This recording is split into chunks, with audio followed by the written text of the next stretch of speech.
ओ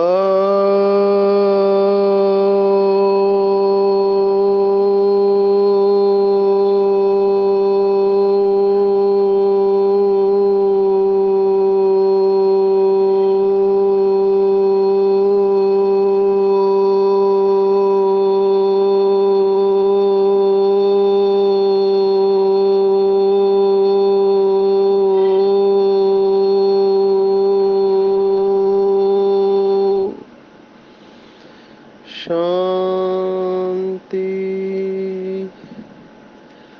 आज 27 जून 2022 भारत में सोमवार है। Today is 27 June 2022 and it's Monday in Bharat. आज की मुरली का जादुई रहस्य स्वयं को प्रेरणा देने के लिए magical secrets of today's Murli for motivating the self. बहुत अच्छी मनन चिंतन और तपस्या कल की अव्यक्त मुरली के ऊपर बहुत भाई बहनों ने किया। तपस्या की गहराई में जाए। जो भी अपनी तपस्या को बढ़ाना चाहते हैं वो संडे की लगातार मुरलियाँ तपस्या के ऊपर चल रही है, उसके ऊपर विशेष पुरुषार्थ करें। या फिर अव्यक्त मुरली का किताब है 1991 जिसमें सभी तपस्या वर्ष की मुरलियाँ है। नोटबुक और पेन लेकर हर एक मुरली की गहराई में जाए और उस अनुसार बाबा के श्रीमत अनुसार वैसे अभ्यास करे और अपनी अवस्था को उच्च बनाए जो कुछ बच्चे कर रहे हैं।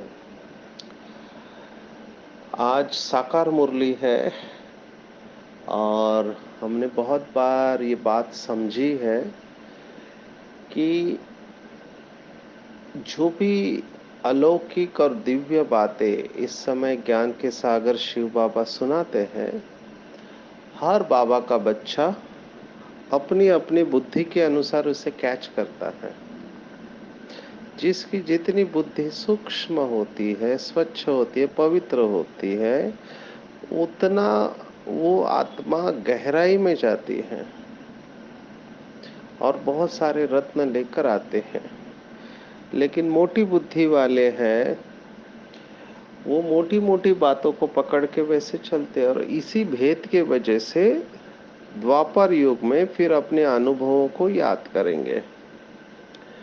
आज की पूरी मुरली 3 शब्दों के ऊपर है।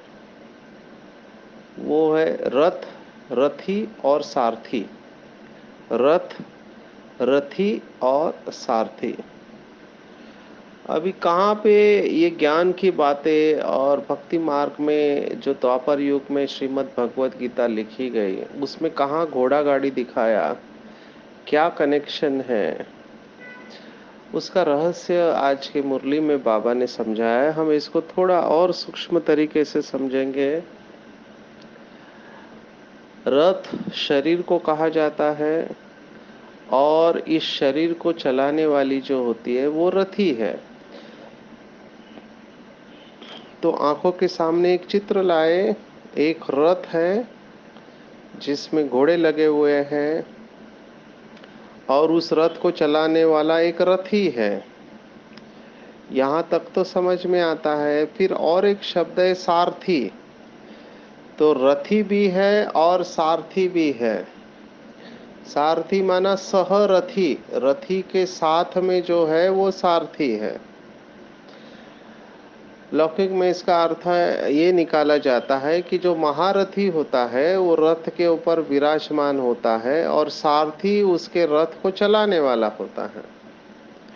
तो चौथा शब्द जो इसके साथ आ गया वो है महारथी। एक है रथ, दूसरा रथी, तीसरा सारथी और चौथा महारथी। और इसके साथ और एक शब्द भी हम ऐड कर सकते हैं, वो है अर्थी, है ना। जिस शरीर में से रथी चला गया, रथी माना आत्मा चली गई, तो वो शरीर होता है और अरथी। अरथी, अ माना एब्सेंट, जिसमें नहीं है। वो अरथी, वो हो गई अर्थी। तो अर्थी, रथ, रथी, अर्थी, सारथी और महारथी, ये शब्द है और इनका आपस में कनेक्शन है।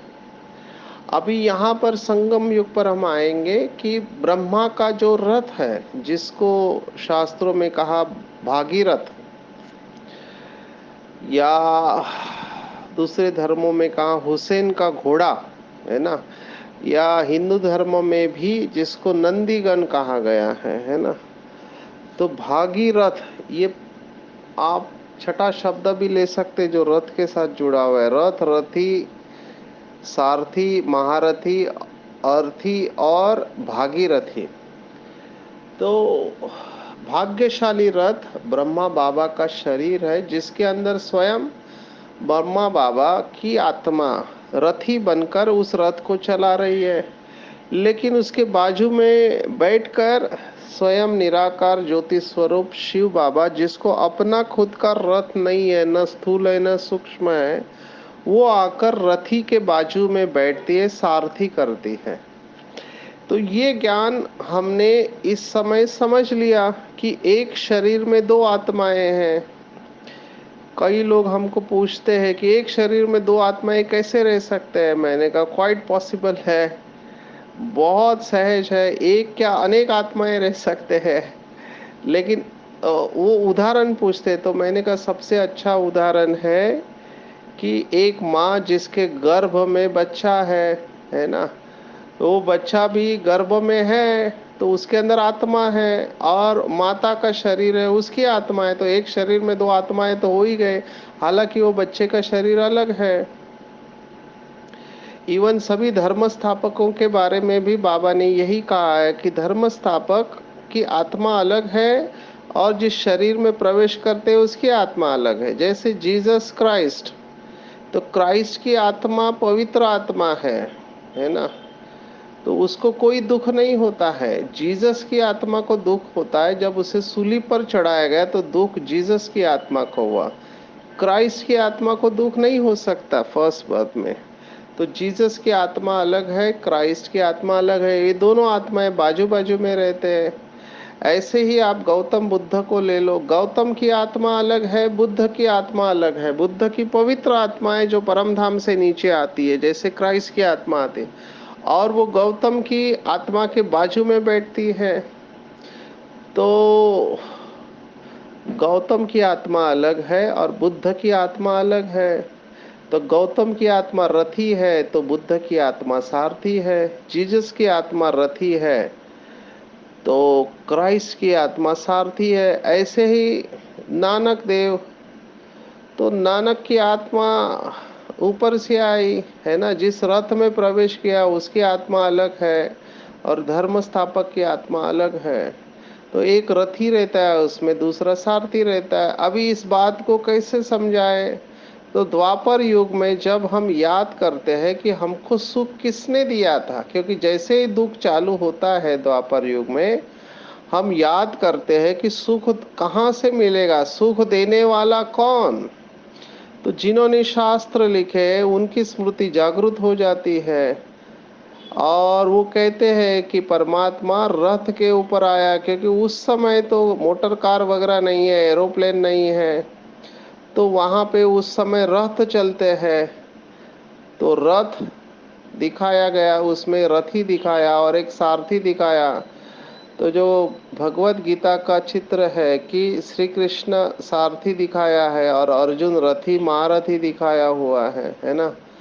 तो भगवान उसको गाइड करता है, अर्जुन को मार्गदर्शन करता है कि अब ऐसे करो, अब ऐसे करो, अब ऐसे करो।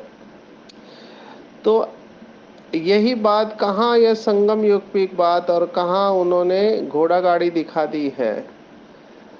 तो आज भी श्रीमद् भगवत गीता के ऊपर डिफरेंस ऑफ ओपिनियन है। माना दो ग्रुप बड़े बने हुए, एक ग्रुप कहता है कि सचमुच में ऐसा युद्ध हुआ जिसमें इतनी अक्षौहिणी सेना थी, 18 अक्षौहिणी सेना बताई गई है। ये सब कैलकुलेशन हमने देखे हैं पहले अध्याय में श्रीमद् भगवत गीता स्टडी ग्रुप में। अक्षौहिणी का मतलब क्या होता है, तो अक्षौहिणी सेना थी और उसमें अर्जुन थे, 5 पांडव थे, वगैरह वगैरह। और वो कहते हैं कि ये युद्ध लड़ा गया कुरुक्षेत्र, है ना। तो कुरुक्षेत्र में ये युद्ध लड़ा गया। वो स्थान हरियाणा में है, वहाँ पे मंदिर भी बना हुआ है। और शंकराचार्य, जो आदि शंकराचार्य, उन्होंने वो स्थान भी बताया है जहाँ पे उपदेश दिया गया है श्रीमद् भगवद गीता का। ये एक ग्रुप है जो मानता है कि युद्ध हुआ है। दूसरा एक ग्रुप है, वो कहता है कि नहीं, ऐसा कोई युद्ध नहीं हुआ, ये हमारे अंदर का ही युद्ध है, मन के अंदर ही ये सब है ना। हमारे अंदर ही रावण भी है, हमारे अंदर भी राम भी है, हमारे अंदर ही कौरव भी है, और हमारे अंदर भी कृष्ण है ना। तो कंस, जरासंध, ये सब हमारे अंदर की निगेटिविटी है और पॉजिटिविटी भी है, जिसको फॉरेनर्स ने कहा devil file and divine file. किसी ने शैतान कहा और किसी ने डेविल कहा।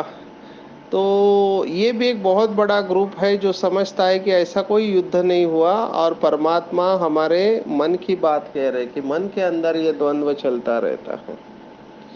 तो है तो सारी बातें सूक्ष्म, लेकिन मोटे बुद्धि वाली कैसे समझे।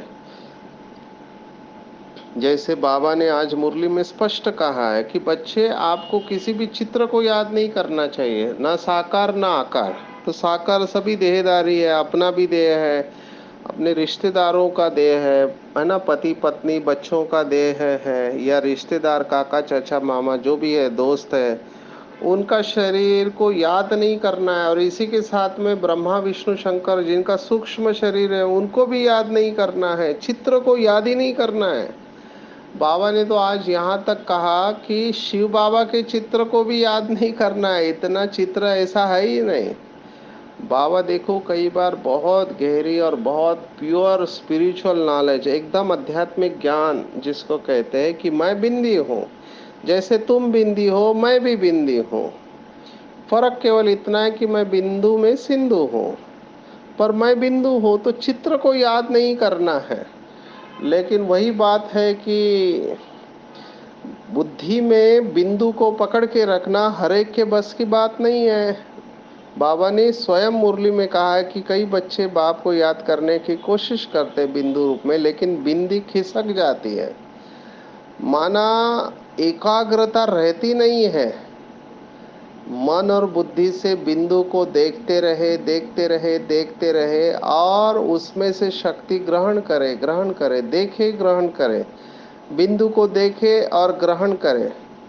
ये सबके बस की बात नहीं होती है, क्योंकि उस चित्र को बुद्धि में लगातार लंबे समय तक पकड़ के रखना, एक्चुअली चित्र को पकड़ के नहीं रखना, लेकिन उनके गुणों को महसूस करना, कनेक्ट करना उनके साथ में, ये हर एक से जमता नहीं है। तो फिर मोटी बुद्धि वाले क्या करें, जिनकी बुद्धि इतनी सूक्ष्म नहीं है, तरल नहीं है, पवित्र नहीं है, तो फिर वो बाबा के कमरे में बैठ के ब्रह्मा बाबा को देखते रहते हैं, ब्रह्मा बाबा से बातें करते हैं, और बिंदु को देखते रहते हैं, बिंदु से बातें करते हैं। अभी ये बात सच है, क्योंकि स्वयं बाबा ने कहा है कि जब बच्चे मुझे दिल से याद करते हैं तो उनकी हर बात मेरे पास पहुंच जाती है। तो हम जब भी बाबा के सामने बैठते हैं, बाबा से बातें करते हैं, तो हमारे हर दिल का संकल्प बाबा कैच कर लेता है, उसके लिए कठिन नहीं है। बाबा ने स्वयं मुरली में कहा है कि मेरे पास इतनी बड़ी टीवी है जो मैं सभी बच्चों को एक साथ देख सकता हूँ क्या कर रहा है मेरा बच्चा। और बाबा देखता भी है, क्योंकि संगम युग पर स्वयं भगवान सर्वशक्तिवान बच्चों के लिए खाली बैठा हुआ है।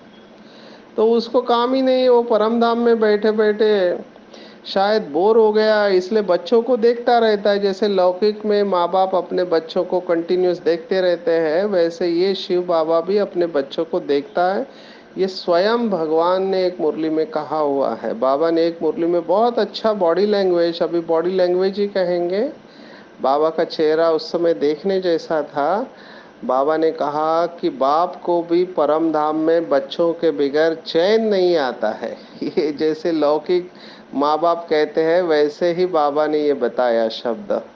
तो बहुत अच्छी फीलिंग उस समय आई कि भगवान भी बच्चों के बिगैर रह नहीं सकता है, उसको भी बच्चे चाहिए। बाबा ने तो यहाँ तक कहा है कि सबसे बड़ा गृहस्थी तो मैं हूँ, मेरे इतने ढेर सारे बच्चे हैं, लेकिन सर्वशक्तिवान होने के कारण वो सबको एक साथ देख सकता है।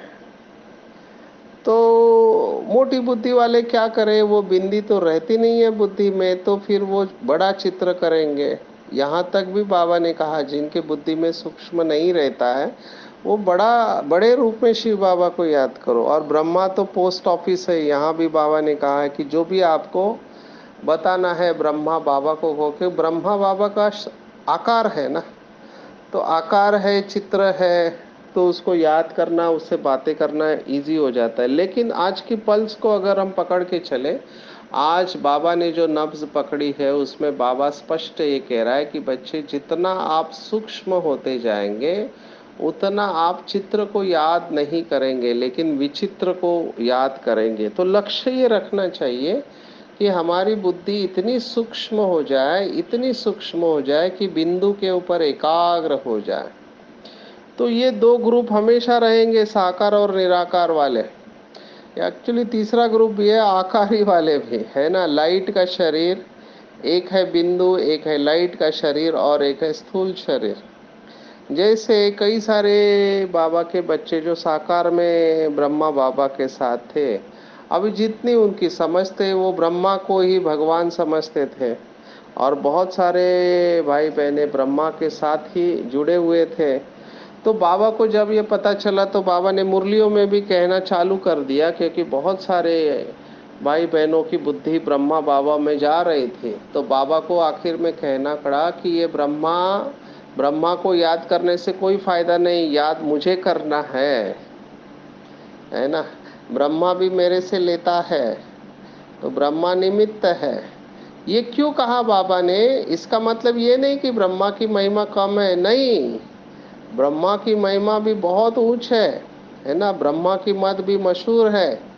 ब्रह्मा के बारे में, जिसको एडम कहते हैं या आदम कहते हैं, उसके बारे में तो यहाँ तक शायरों ने लिखा है कि आदम को खुदा मत कहो, क्योंकि आदम खुदा नहीं है, लेकिन आदम खुदा के नूर से जुदा भी नहीं है। नूर माना आंखों से, प्रकाश से। तो बाबा ने ये क्यों कहा? क्योंकि ब्रह्मा बाबा में बुद्धि जा रही थी। जैसे अभी इस समय हम देख रहे हैं कि पीछे आने वाली आत्माएं, अभी किसी के क्लासेस सुनते हैं, अभी महान आत्माएं हैं जो तीव्र पुरुषार्थी है, या किसी कुछ कुछ आत्माओं ने अपनी बोलने की स्टाइल ऐसे बना दी है ना, प्रभावित करते हैं सामने वाले को।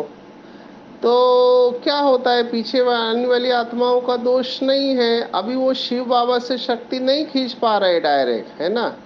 तो भक्ति मार्ग में कैसे करते हैं कि गुरु के पास जाते हैं, गुरु के चरण पढ़ते हैं, उसकी सेवा करते हैं, तो समझते हैं गुरु कोई वरदान दे देगा, है ना। अभी हम एक आत्मा से मिले तो उन्होंने बताया कि उनके गुरु जो थे बहुत चमत्कारी आत्मा थे। उनके पास ऐसी शक्ति थी जो किसी के पास नहीं थे। तो वो शरीर छोड़ने के पहले यूजुअली गुरु क्या करता है कि अपना जो प्रिय शिष्य होता है उसको वो सब शक्तियाँ ट्रांसफ़र करके चला जाता है, ट्रांसफ़र करता है, जिसको शक्तिपात कहते हैं। अभी ये आत्मा ने उनकी बहुत सेवा किया, लेकिन कुछ कारणवश उसको लगा कि इसको नहीं देना चाहिए, तो उन्होंने शक्तियाँ नहीं दी और वही सिद्धि लेकर वो शरीर छोड़ दिए। नहीं तो उनको वो पावर्स होती है, ये लौकिक की बात आपको सुना रहे हैं, है ना। तो लौकिक में वाया वाया जाते हैं। यहाँ पर भी जो पीछे आने वाले बाबा के बच्चे हैं, है ना, जो डायरेक्ट निराकार शिव बाबा से शक्ति नहीं ले पाते, परम धाम में बुद्धि स्थित नहीं हो पाती है, तो वो क्या करेंगे, दहीदारियों का क्लास सुनेंगे और वो देहदारी को ही भगवान जैसा मानने चालू कर देते हैं। उनके ही क्लास सुनेंगे, उनकी ही बातें सुनेंगे, है ना, उनसे ही रिश्ता रखेंगे। तो बाबा ने कहा ये माया है बच्चे। बाबा ने ये स्पष्ट 1982 की मुरली में कहा हुआ है कि आपका ही क्लास अच्छा लगता है, आपकी बातें अच्छी लगती है, हर वक्त आपका ही क्लास चाहिए, भट्टी में आपके ही क्लास सुनना। ऐसे मैं एक फ़ैन क्लब देख रहा हूँ कि ऐसे बाबा के बच्चे इस समय फलाने का ही क्लास सुनेंगे और किसी का क्लास नहीं सुनेंगे, जबकि आपको विशेषता सबसे लेनी चाहिए। लेकिन एक व्यक्ति का ही क्लास सुनेंगे और उससे इतने प्रभावित है कि दूसरे किसी का क्लास उनको अच्छा नहीं लगता है। तो ये माया है। बाबा ने कहा कि आपको अगर किसी देहधारी से कुछ मिलेगा भी तो मिलेगा किसका? शिव बाबा का ही मिलेगा। लेकिन हम इसमें कुछ कर नहीं सकते हैं। ये तो इन आत्माओं का नसीब ही कहेंगे हम, जो देहधारी के साथ कनेक्ट होते हैं। देखो, दो बातें। एक है इंस्पिरेशन लेना, प्रेरणा लेना गलत नहीं है। प्रेरणा जरूर लेना चाहिए, हर एक से लेना चाहिए। बाबा ने तो मुरलियों में कहा हुआ है। जैसे दत्तात्रेय की कहानी बाबा सुनाते हैं ना, दत्तात्रेय ने 24 गुरु किए थे, तो हर एक से उसने प्रेरणा ली थी, लेकिन याद एक शिव बाबा को ही करना है ना। सहारा और सहयोग में फर्क है। सहयोग लेना जरूर है, क्योंकि आप अकेले नहीं हो, दुनिया में सभी है, तो सहयोग लेना चाहिए, लेकिन सहारा नहीं बनाना चाहिए। जब आप कहते यही चाहिए मुझे और किसी का क्लास अच्छा नहीं लगता है, तब गड़बड़ समझो। सभी का क्लास अच्छा लगना चाहिए, सभी भाई बहने अच्छे हैं, हर एक में कोई ना कोई विशेषता है। अभी मैं आपको आज का ये अनुभव सुना रहा हूँ। इस समय हम चेन्नई में है, सिक्योरिटी सर्विस विंग की सेवा चल रही है ना। तो मैंने क्या देखा, मैं 4 दिन इधर चेन्नई तमिलनाडु में हूँ। आज सबसे बड़ा प्रोग्राम रहा राजाली। आपने अगर सुना हो, एशिया का सबसे बड़ा नेवी का बेस है राजाली करके। तो वो 45 किलोमीटर्स में फैला हुआ, आप कल्पना कर सकते हैं। तो हमारा एक भाई है जो साथ में गाड़ी चला रहा है, वही रथी, बिल्कुल शांत रहने वाला। जब उस उन्होंने हमारा लेक्चर सुना तो उनको मोटिवेशन आया। उन्होंने कहा, भाई साहब मैं भी अपना अनुभव आपको सुनाऊं? मैंने कहा जरूर सुनाओ, मैं जानना चाहता हूँ। तो मैं हैरान हो गया, वो भाई जो इतना शांत रहता है, वो 60 देशों की यात्रा कर चुका है और उसने 10 कोर्सेस किए हुए हैं। और कम उम्र में बाबा के पास आया, लेकिन फिर सोचा आगे क्या पढ़ने का, इसलिए पढ़ाई छोड़ दिया, बाबा की सेवा में लग गया। लेकिन उसके बावजूद भी उसने 10 कोर्स किए हुए हैं और 60 देशों में घुमा है, लेकिन बिल्कुल शांत है। तो कितनी अच्छी बात है। आप अंदाजा नहीं लगा सकते बाबा के बच्चों को देख के कि कितनी विशेष और महान आत्मा है ना। लेकिन कर्म कितना साधारण है। तो ये क्यों कह रहे हैं कि बाबा का ऐसा एक भी बच्चा नहीं जिसके अंदर कोई विशेषता नहीं हो? हर एक बच्चे में कोई ना कोई विशेषता जरूर है, तभी तो बाबा ने उसको चुना है। तो हमको क्या करना चाहिए कि हर एक से विशेषता जरूर लेनी चाहिए, गुण ग्राहक बनना चाहिए, लेकिन याद केवल एक शिव बाबा को करना चाहिए। किसी भी देहदारी को अपना सहारा नहीं बनाना है। यहीं पर गड़बड़ हो गई। भक्ति मार्ग में भी गड़बड़ यहीं पर हो गई। गुरु को सहारा बना लिया, उनको लगा गुरु हमको पहुंचा दिया। लेकिन बाबा ने कहा कोई भी गुरु ऐसी भाषा कह ही नहीं सकता कि मैं तुम बच्चों का बाप बोल रहा और मैं आत्माओं से बात कर रहा हूँ। ये आज की मुरली में बाबा ने स्पष्ट कहा है कि मनुष्य न तो स्वयं को आत्मा समझते, न आत्मा से बात करते हैं।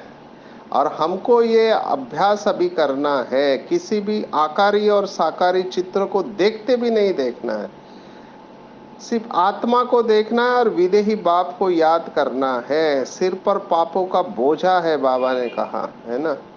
पापों का बोझा, जब तक ये रियलाइजेशन नहीं है तब तक योग के लिए टाइम नहीं निकाला जाएगा। नहीं तो मियाँ मिट्ठू बन के चल सकते हैं। तो बहुत अटेंशन देना है। सच्चा पातशाह बाबा ने कहा है केवल एक शिव बाबा है, और बाबा को ऐसा कमाल करके दिखा विशेष। आज बाबा ने गृहस्थी वालों को कहा कि घर बार भी संभालो, लेकिन संभालते हुए ऐसी कमाल कर दिखाओ जो सन्यासी भी नहीं कर सके। अभी आपको प्रैक्टिकल अनुभव सुनाता हूँ। हम एक बार गोवा में गए थे, तो वहाँ का एक बहुत फेमस टेम्पल है, उसमें प्रदर्शनी लगी थी। तो हम ड्रामा प्लान अनुसार उधर थे, तो मंदिर देखने गए, फेमस टेम्पल था। तो वहाँ एक सन्यासी आया था। तो वो भाई उसको चित्र समझा रहा था, कमल पुष्प समान पवित्र जीवन। तो वो सन्यासी ने पूछा, ये संभव है क्या कलयुग में? ऐसा कोई है क्या? तब वो भाई जो समझा रहा था चित्र, उसने तुरंत बता दिया मैं स्वयं हूँ, क्योंकि उसकी पत्नी भी दूसरा चित्र समझा रहे थे। तब उसने कहा कि देखो हम दोनों की शादी होके इतने साल हो गए, हम दोनों इस ज्ञान मार्ग में चल रहे हैं और हम दोनों पवित्र जीवन जी रहे हैं।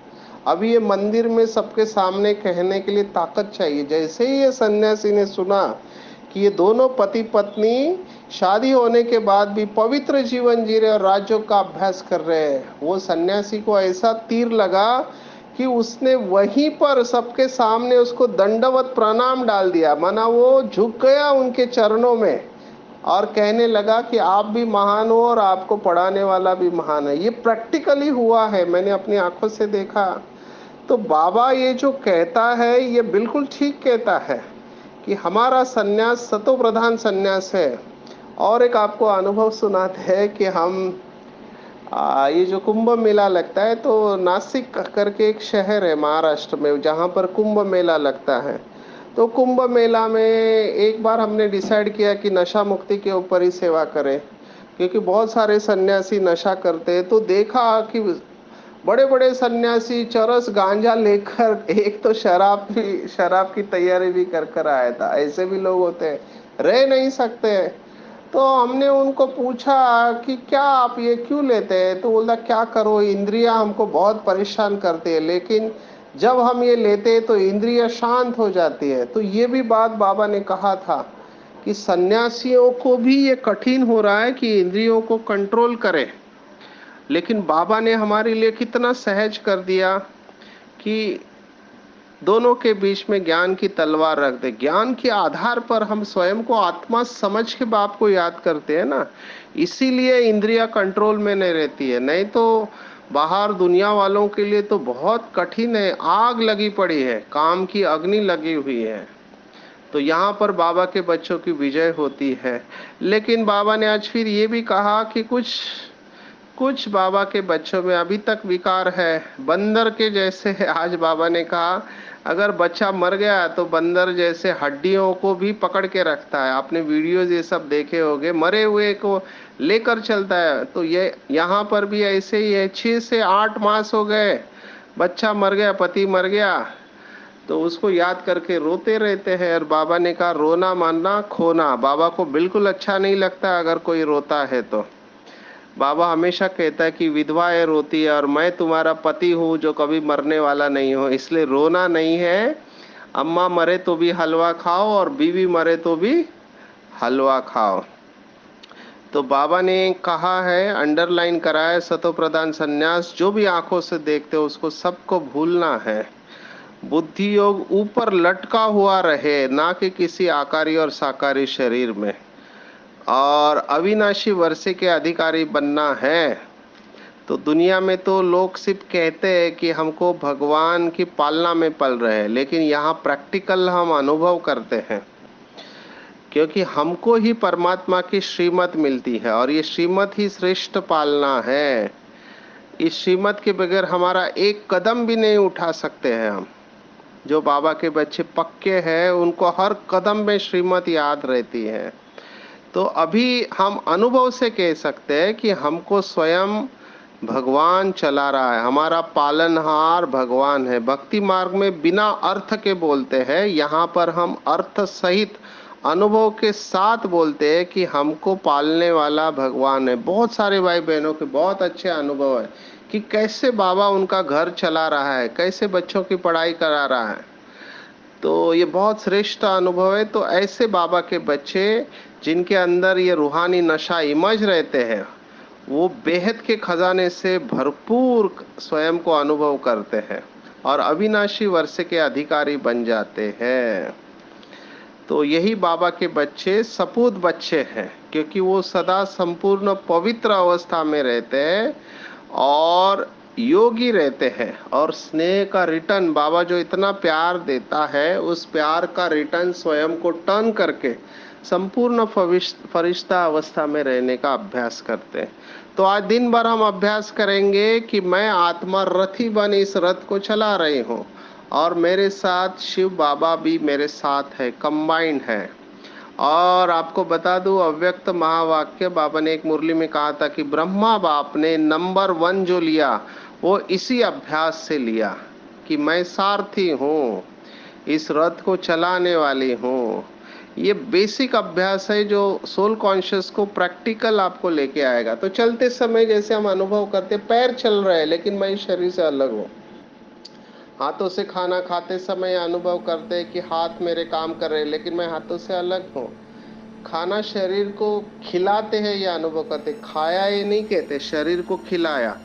तो चलते फिरते ये रथी का अनुभव बहुत अच्छा अनुभव कराता है। शरीर से डिटैच रहते हैं और बाबा से शक्तियों को ग्रहण कर सकते हैं। तो आज 27 जून 2022 आज की मुरली के ऊपर मेडिटेशन। अपने आप को बिल्कुल हल्का छोड़ देंगे, सिर से लेकर पांव के अंगूठे तक संपूर्ण शरीर बिल्कुल हल्का। Relax relax, let go. स्वयं को अनुभव करेंगे दो आंखों के बीच में मैं आत्मा चमक रही हूँ।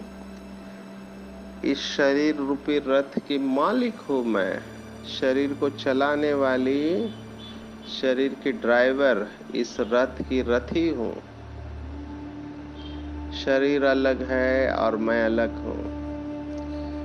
ये शरीर मेरे संपूर्ण नियंत्रण में है। मैं आत्मा इस शरीर की मालिक हूँ। इसकी सभी कर्मेंद्रियां मेरे संपूर्ण कंट्रोल में है और स्वयं सर्वशक्तिवान शिव बाबा से सर्व शक्तियां मेरे अंदर प्रवेश कर रही है। सर्व शक्तिवान शिव बाबा की सर्व शक्तियां मेरे अंदर प्रवेश कर रही है। मैं आत्मा मास्टर सर्व शक्तिवान हूँ। मैंने महसूस किया कि ये पुरानी दुनिया गई की गई। देह सहित जो भी पुरानी चीजें हैं सब अपने आप मेरे बुद्धि से भूलती जा रही है।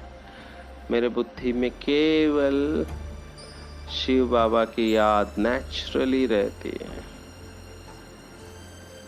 कोई भी देहदारी, साकारी और आकारी मेरे बुद्धि में नहीं रहता है, केवल निराकार शिव बाबा।